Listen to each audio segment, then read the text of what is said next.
Olá, seja muito bem-vindo a uma linda história real.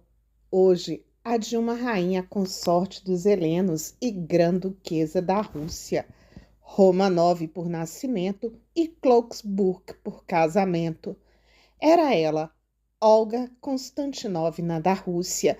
Ela é a bisavó da rainha Sofia da Espanha, a avó paterna do falecido príncipe Filipe, duque de Edimburgo, e, portanto, bisavó do rei Charles III, antepassada das famílias reais britânica, grega, romena, iugoslava e espanhola, através de sua filha mais velha, Olga.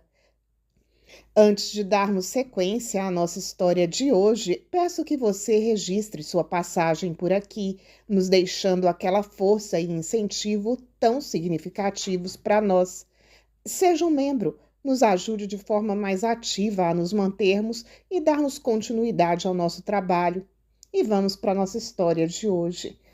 Olga nasceu no Palácio de Pavlovsky, perto de São Petersburgo, no dia 3 de setembro de 1851. Era a segunda filha do grão-duque Constantino Nikolievich e da sua esposa, a grã-duquesa Alexandra, uma antiga princesa de Saxe-Altemburgo. Pelo lado do pai, era neta do czar Nicolau I, sobrinha do czar Alexandre II e prima direta do czar Alexandre III. O seu pai era um conselheiro de confiança do seu irmão Alexandre II e a sua mãe era considerada uma das mulheres mais inteligentes e elegantes da corte. Olga e o seu irmão mais velho, o grão-duque Nicolau, eram muito unidos. Quando era criança, era descrita como uma menina pequena e rechonchuda, com uma cara larga e grandes olhos azuis. Ao contrário da sua irmã mais nova, Vera, tinha uma personalidade calma, mas era também extremamente tímida. Por exemplo, quando seus professores lhe faziam uma pergunta durante uma aula, começava a chorar e fugia da sala. Em 1862, o grão-duque Constantino Nikolievich foi nomeado vice-rei da Polônia pelo seu irmão e mudou-se para Varsóvia com sua esposa e filhos. Uma revolta em janeiro de 1863 e a radicalização dos separatistas levaram o czar Alexandre a ordenar o regresso do irmão em agosto. As experiências difíceis pelas quais Olga passou na Polônia deixaram em si uma profunda impressão. O jovem rei Jorge I da Grécia realizou uma visita à Rússia em 1863 para agradecer ao tio de Olga, o czar Alexandre II, pelo apoio que lhe tinha dado para sua eleição para o trono da Grécia. Enquanto lá estava, o rei conheceu a sua futura esposa, na altura, com 12 anos de idade. Jorge voltou a visitar a Rússia em 1867 para se encontrar com sua irmã Dagmar, que se tinha casado no ano anterior com o czarevich Alexandre, futuro czar Alexandre III.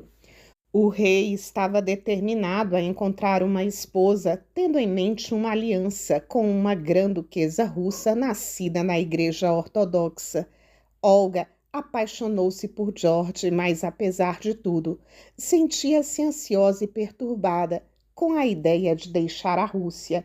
Inicialmente, o seu pai também se mostrou hesitante em dar a sua permissão para o casamento, por achar que a sua filha de 15 anos ainda era muito nova e, além do mais, ele era também muito chegado a ela e por isso preocupava-se com a distância entre a Grécia e a Rússia. Por seu lado, a grã-duquesa Alexandra estava muito mais entusiasmada com a ideia do que o marido, e quando alguns membros da família imperial repararam que sua filha ainda era muito jovem, Alexandra respondeu que não seria jovem para sempre. Eventualmente, ficou decidido que Olga e George se casariam quando ela completasse 16 anos de idade. A Grã-Duquesa continuou com os seus estudos até o dia do seu casamento. Olga e George casaram-se na capela do Palácio de Inverno em São Petersburgo, a 27 de outubro de 1867. Depois de 5 dias de festejos, passaram uma curta lua de mel ao sudoeste de São Petersburgo. Ao longo dos 20 anos que se seguiram, o casal teve 8 filhos. O czar pediu à sobrinha que, abre aspas, amasse mais o seu novo país do que aquele onde tinha nascido, fecha aspas. Mas a nova rainha estava pouco preparada para a sua nova vida. Consciente de que era ainda muito nova, Olga preferiu continuar a usufruir dos serviços da sua governanta para poder continuar com a sua educação. Quando chegou à Grécia, vestiu-se de azul e branco, as cores nacionais da Grécia, para o delírio da multidão que a esperava. Sem falar uma palavra de grego e com pouco tempo para descansar, esteve presente em várias cerimônias oficiais durante vários dias seguidos. Sobrecarregada com tudo o que lhe acontecia, foi encontrada a chorar debaixo de uma escadaria, abraçada ao seu urso de pelúcia, alguns dias após a sua chegada ao reino, quando era esperada para um evento formal. Em menos de um ano, Olga aprendeu a falar o inglês e o grego. Seguindo o conselho de sua mãe, a rainha começou a interessar-se por arqueologia e história da Grécia para obter o apoio do público. Ao longo de todos os seus anos de casados, George e Olga foram um casal unido e, ao contrário do que era hábito na época, passavam muito tempo com os seus filhos, que cresceram numa atmosfera familiar e unida. Tiveram 8 filhos: Constantino I, George, Alexandra, Nicolau, Maria, Olga, André e Cristóvão. A vida da família real era relativamente calma e discreta. Olga nunca perdeu a sua nostalgia pela Rússia. O seu quarto estava decorado com ícones do seu país natal e na capela do palácio cantava hinos eslavos com os filhos. Visitava navios russos que atracavam no Pireu com frequência e convidava os marinheiros russos para o Palácio Real. Foi a única mulher na história a ter o título de almirante da Marinha Imperial Russa, uma honra que lhe foi concedida no dia do seu casamento. A rainha foi também homenageada pela Marinha Grega quando um navio recebeu o seu nome. A rainha era muito popular e envolveu-se em vários trabalhos sociais. Quando chegou a Atenas, passou a patrocinar o orfanato de Amelion e a escola Arsakeion. Com os seus fundos e apoios de contribuintes abastados, a rainha construiu asilos para doentes terminais e para idosos incapacitados, bem como um sanatório para doentes tuberculosos. Criou uma sociedade para ajudar os pobres, um jardim de infância para os filhos de casais pobres e uma cozinha de sopa em Pireu, que servia também de escola de culinária para meninas pobres, que foi mais tarde aumentada para uma escola de tecelagem para moças e mulheres idosas com dificuldades financeiras. Era mecenas de 2 hospitais militares e abriu também o Hospital da Anunciação, o maior da Grécia. Construiu o Hospital Russo do Pireu, aberto a todos os marinheiros que visitassem a Grécia, sendo que os preços das consultas eram mais baixos e os medicamentos gratuitos. Olga também apoiou o estabelecimento e criação de hospitais durante os conflitos entre a Grécia e seus países vizinhos. Por causa do seu trabalho junto dos soldados feridos, Olga e a sua nora, a princesa herdeira Sofia, receberam a Cruz Vermelha Real pelas mãos da Rainha Vitória do Reino Unido. Em dezembro de 1897, Antes da chegada da Grã-Duquesa à Grécia, não existiam prisões separadas para homens, mulheres ou menores de idade, e a rainha foi uma das principais impulsionadoras da construção de uma prisão para mulheres na capital. Pouco depois da derrota da Grécia na Guerra Greco-Turca de 1897, um grupo de gregos, descontentes com a situação, disparou vários tiros contra o seu marido e filha em 1898. Apesar desta tentativa, Olga insistiu em continuar com os seus compromissos, sem a escolta de uma guarda militar. O seu filho Nicolau escreveu nas suas memórias que um dia teve uma conversa sobre a importância da opinião pública com a sua mãe, durante a qual ela afirmou, abre aspas, prefiro ser governada por um leão de boas origens do que por 400 ratazanas da minha espécie, fecha aspas. O interesse de Olga por assuntos políticos e pela união pública era limitado, não tinha qualquer influência política sobre o marido e não procurava obter influência no parlamento grego. Sendo uma cristã ortodoxa desde o nascimento, a rainha Olga tomou conhecimento durante as suas visitas a soldados feridos durante a Guerra Greco-Turca de que muitos deles não sabiam ler a Bíblia. A versão utilizada pela Igreja Ortodoxa grega incluía a versão Septuagínta do Antigo Testamento e a versão original em grego do Novo Testamento. Ambas estavam escritas em grego helenístico. Quando a população já falava um grego moderno, Olga decidiu mandar traduzir a Bíblia para uma versão que pudesse ser compreendida pela maioria da população. No entanto, havia quem se opusesse a esta tradução, uma vez que a consideravam equivalente a uma renunciação da herança sagrada grega. Em fevereiro de 1901, a tradução do Novo Testamento para o grego moderno, que a própria rainha patrocinou, foi publicada sem a autorização da Igreja grega. Foi incluído um aviso dizendo que aquelas escrituras apenas poderiam ser utilizadas em família e não na igreja. Alguns ramos tradicionais da igreja exigiam a excomunhão de pares e de qualquer um relacionado com as suas traduções, incluindo a rainha Olga e o arcebispo de Atenas, que tinha supervisionado a primeira tradução a mando de Olga. O conflito entre os manifestantes e as tropas que tinham sido chamadas para manter a ordem resultou em 8 mortos e mais de 60 feridos. Em dezembro, as cópias que restavam da tradução patrocinada por Olga tinham sido confiscadas e sua publicação foi proibida. Qualquer um que vendesse ou lesse as traduções estava ameaçado de excomunhão. A controvérsia foi chamada de evangélica, a questão do evangelho. Em 1913, a Primeira Guerra dos Balcãs terminou com a derrota do Império Otomano e a vitória de uma coligação formada pela Grécia, Bulgária, Sérvia e Montenegro.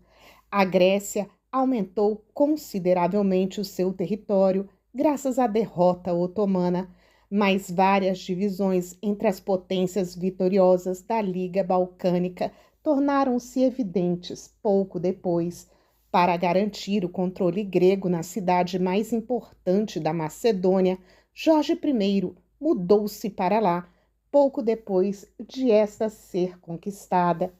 Tal como fazia em Atenas, o rei passeava por Salônica sem uma força policial significativa e, enquanto dava um passeio, na tarde de 18 de março de 1913, perto da Torre Branca, foi alvejado e morto por Alexandros Chinas. Olga, que afirmou que a morte do marido tinha sido a vontade de Deus, chegou à cidade no dia seguinte. O seu filho mais velho, Constantino, tornou-se rei e a sua esposa, a princesa Sofia da Prússia, tornou-se a nova rainha consorte. Na categoria de rainha viúva, Olga tinha direito a utilizar uma ala do Palácio Real mas preferiu regressar à Rússia pouco depois do sucedido para passar algum tempo com o seu irmão, o grão-duque Constantino, e a família dele no Palácio de Pavlovsky, onde tinha nascido. Em agosto de 1914, Olga encontrava-se na Rússia quando rebentou a Primeira Guerra Mundial, na qual os aliados, ou Tríplice Entente, que juntavam a Rússia, a Grã-Bretanha e a França, lutaram contra a Alemanha, o Império Austro-Húngaro e o Império Otomano. A rainha viúva da Grécia decidiu permanecer em São Petersburgo e organizou um hospital militar para apoiar os esforços de guerra russo. À medida que a guerra se agravava, Olga ia se apercebendo da crise crescente que afetava a Rússia e tentou avisar a czarina Alexandra Feodorovna em 1916 sobre o perigo de rebentar uma revolução, mas a imperatriz russa não a ouviu. Algumas semanas depois, enfureceu a imperatriz quando assinou uma petição que pedia o perdão para o seu neto, o grão-duque Dmitri Pavlovich, que tinha sido exilado para a frente de combate na Pérsia devido ao seu envolvimento na morte de Gregório Rasputin, o místico de confiança da imperatriz. Ao contrário dela, o seu filho mais velho, o rei Constantino I da Grécia, estava determinado a seguir uma política de neutralidade. Embora, pelo lado da mãe, todos os seus parentes fossem russos, a sua esposa era irmã mais nova do Kaiser Guilherme II da Alemanha. Quando o regime czarista caiu em fevereiro de 1917, a sua cunhada deixou Pavlovsky com a família, mas Olga decidiu ficar. Com pouca comida, as duas mulheres, ela e sua criada, comiam apenas pão seco que mergulhavam em azeite de pouca qualidade. A sua segurança não estava garantida e, alguns dias após a Revolução de Outubro, os bolcheviques invadiram e saquearam o palácio. Ela aceitou que precisava sair da Rússia, mas os bolcheviques recusaram-se a dar-lhe permissão para tal. A Grécia também não podia dar a ajuda diplomática necessária, devido ao clima de cisma nacional. Em junho, Constantino tinha sido deposto e enviado para o exílio na Suíça.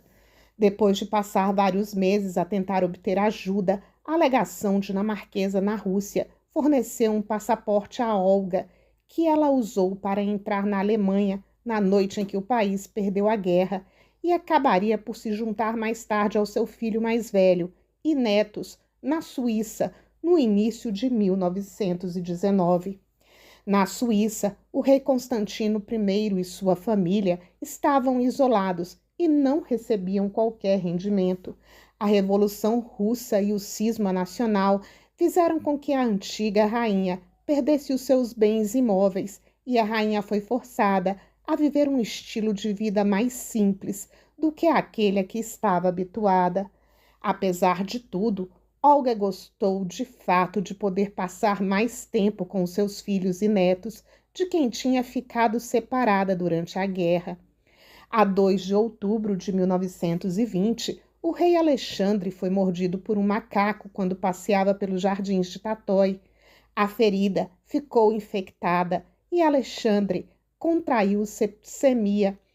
A 19 de outubro, começou a delirar e pediu para ter a mãe a seu lado, mas o governo grego recusou-se a permitir o regresso da rainha. Após vários dias de negociação, a rainha viúva obteve permissão para regressar à Grécia, mas a sua viagem foi atrasada devido à turbulência marítima, o que fez com que só chegasse à cidade 12 horas após a morte do neto, a 25 de outubro. A 29 de outubro, Alexandre foi enterrado em Tatói. Olga foi a única representante da família presente no seu funeral. O governo de Eleféteros Venizelos ainda se opunha ao regresso de Constantino I e do príncipe herdeiro Jorge, e por isso ofereceu o trono ao terceiro filho de Constantino, o príncipe Paulo, que se recusou a aceitá-lo antes de seu pai e do irmão, a não ser que fosse nomeado chefe de Estado por referendo. Contudo, alguns dias após a morte de Alexandre, Venizelos foi derrotado nas eleições gerais. A 17 de novembro, o almirante Pavlos Koutorioutis, regente desde a morte do rei, retirou-se e o novo primeiro-ministro, Dimitrios Haris, pediu a Olga que assumisse a regência. A rainha viúva foi regente durante um mês, até o dia 19 de dezembro, quando seu filho Constantino regressou ao trono após um referendo que voltou pelo seu regresso. Constantino I regressou ao trono quando a Guerra Greco-Turca, que tinha arrebentado em maio de 1919, durava há já 18 meses. Em setembro de 1921, a derrota grega na Batalha de Sakarya marcou o início da retirada grega da Turquia. O ressentimento que os aliados ainda sentiam por Constantino, devido à política que ele tinha adaptado durante a Primeira Guerra Mundial, levou a que não garantissem o apoio necessário a Atenas. Após o golpe de Estado, liderado por oficiais militares descontentes, Constantino I abdicou pela segunda vez, a 27 de setembro de 1922. Juntamente com vários outros membros da família, incluindo a rainha Olga, foi para o exílio na Itália, enquanto seu filho mais velho o sucedeu durante alguns meses, como Jorge II. Poucos meses depois, Constantino morreu na Itália. Um dos filhos de Olga, o príncipe André da Grécia e Dinamarca, estava entre as pessoas presas pelo novo regime. Apesar de André ter sido poupado, foi banido para o resto da vida e a sua família fugiu do país a bordo de um cruzador britânico. Ao contrário dos seus filhos e netos, Olga recebeu uma pensão do governo na Segunda República Helênica, mas mantinha tantos dos seus antigos criados que tinham fugido da Grécia com ela que normalmente não lhe sobravam mais de 20 libras por mês para as suas despesas. No entanto, contava com o apoio da sua família, espalhada por toda a Europa. Os últimos anos de Olga foram marcados pela doença, prendeu-a a uma cadeira de rodas e a antiga rainha visitava Paris frequentemente para ser submetida a vários tratamentos para os olhos. A sua visão fraca levou a que Jorge V se divertisse muito quando a sua tia confundiu uma estátua de Lady Godiva nua com uma da Rainha Vitória. Cada vez mais dependente, a rainha viúva acabou por passar a viver com seu filho mais novo, o príncipe Cristóvão, e a esposa dele, a princesa Anastácia, em 1923. Olga morreu a 18 de junho de 1926. Apesar do republicanismo na Grécia, Olga ainda era muito estimada pelo governo republicano em Atenas, que se ofereceu para pagar o funeral e a repatriação dos seus restos mortais para a Grécia. No entanto, os seus filhos recusaram a oferta, tendo preferido enterrá-la na Itália, ao lado do seu filho mais velho, cujos restos mortais a Grécia se tinha recusado a aceitar. O seu funeral realizou-se no dia 22 de junho de 1926, na Igreja Ortodoxa de Roma, e no dia seguinte, os seus restos mortais foram enterrados na cripta da Igreja Russa, em Florença. Após a restauração da monarquia na Grécia, em 1935, o seu corpo foi translado para Tatói, onde foi enterrado no dia 17 de novembro de 1936. Uma vez que grande parte da sua propriedade tinha sido confiscada pela União Soviética e pelo governo republicano grego, a maioria da sua herança consistia em joias que, segundo o jornal The Times, estavam avaliadas em cerca de mais de 5 milhões de euros. Este valor foi dividido entre os seus filhos e os filhos de Constantino I. Traumatizada pelos acontecimentos da Revolução Russa, Olga cortou todos os laços com o país, no qual a sua família tinha sido massacrada. Antes de morrer, obrigou seu neto, rei Jorge II, a jurar que iria recuperar as cinzas da sua filha, a princesa Alexandra, que tinha sido enterrada na Catedral de Pedro e Paulo, em São Petersburgo. O seu desejo foi realizado em 1940, quando George voltou ao trono grego. Que mulher, que rainha, que história! Agora te aguardo nos comentários. Aqui, as conclusões do vídeo são por sua conta. Até lá!